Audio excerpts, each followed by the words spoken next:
ეს კლდეში გამოკვეთილი ავტოსადგომი შვედეთის დედაქალაქში, სტოკჰოლმში მდებარეობს. ის ჩვეულებრივ მიწისქვეშა პარკინგს გავს, თუმცა მისი დანიშნულება საომარ ვითარებაში იცვლება. სრულმასშტაბიანი სამხედრო დაპირისპირების დროს ავტომობილები აქ მოსახლეობას დაუთმობენ ადგილს. ეს თავშესაფარი, რომელშიც ახლა ვიმყოფებით, კლდეშია გამოკვეთილი.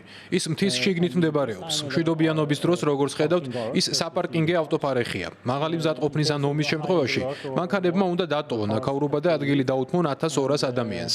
მას შეუძლია გაუძლოს აფეთქების ტალღას და ნამსხვრევებს და მსგავს ეფექტს, რაც ბომბს ახლავს თან. ის ჰერმეტულია, ამიტომაც უძლებს ქიმიურ გაზს ან თუნდაც ბირთვულ ნარჩენებს. მას შემდეგ, რაც უკრაინაში რუსეთმა სრულმასშტაბიანი ინტერვენცია დაიწყო, შვედეთმა უსაფრთხოების დანახარჯები გაზარდა. ოფიციალურმა სტოკჰოლმმა პირობა დადო, რომ სამოქალაქო თავდაცვისთვის გამოყოფილ ბიუჯეტს 7-ჯერ გაზრდიდა. და სწორედ გასული წლიდან მეორე მსოფლიო ომისა და ცივი ომის პერიოდში აშენებული 64,000 თავშესაფრის მოდერნიზებისთვის შვედეთი 100 მილიონ შვედურ კრონს და ახლობით 9 მილიონ ამერიკულ დოლარს ხარჯავს ერთ წელიწადში.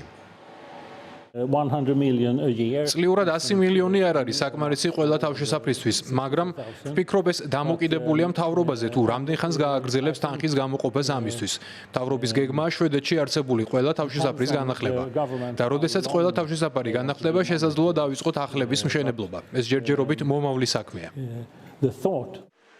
შვედეთის საგანგებო სიტუაციების სააგენტოს ცნობით, თავშესაფრების განახლების მთლიან პროცესს, მათ შორის ჰაერის ფილტრების გაუმჯობესებასა და გენერატორების შეცვლას, შეიძლება 2 ან 3 წელი დაჭირდეს.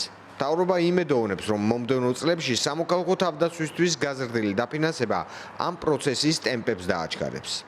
არ ვფიქრობ, რომ ძალიან კარგად ვართ მომზადებული. არის გარკვეული ინფორმაცია, რომელიც მოგდის და ასე შემდეგ, მაგრამ არ ვარ დარწმუნებული. ჩვენ შვედეთში არ ვართ შეშვეული კრიზისს. ვფიქრობ, საქმე იმაშია, მოხდება თუ არა რამე, ხომ? არ მგონია ხალხი ამას დიდად მოელოდეს, მაგრამ თუ რამე მოხდება, არ ვიცი, რამდენად უსაფრთხოდ იგრძნობს ხალხი თავს. ძნელი სათქმელია. გასული წლის ბოლოს ქვეყნის სამოქალაქო თავდაცვის მინისტრმა გააფრთხილა მოქალაქეები, რომ შვედეთის მიმართ სამხედრო საფრთხე გაზრდილია და შეიარაღებული თავდასხმა არ არის გამორიცხული.